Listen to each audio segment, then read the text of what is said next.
Good morning, সবাই কেমন আছেন? আশা করি অনেক ভালো আছেন। তো সকালবেলা আমি একটু কফল্যান্ডে যাচ্ছি বাজার করার জন্য।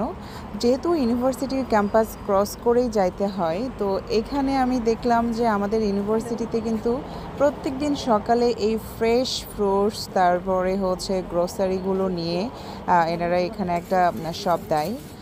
এখানে যে ভেজিটেবলস বা ফ্রুটসগুলো পাওয়া যায়, এগুলো একদম ফ্রেশ বাট অনেক কস্টলি কম্পেয়ারিং আদার শপ লাইক কফল্যান্ড, আলবার।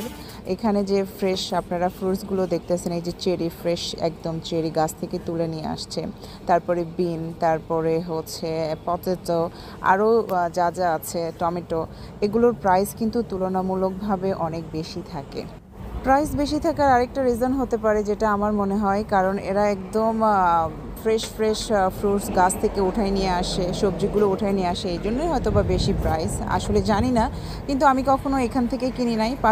পাশে আবার একটা বেকারি শপও আছে। স্টুডেন্টরা এখান থেকে চাইলেই বেকারি আইটেমগুলো কিনে খেতে পারে, এবং একটা রেস্টুরেন্টের মতো ভ্যান গাড়ি আছে।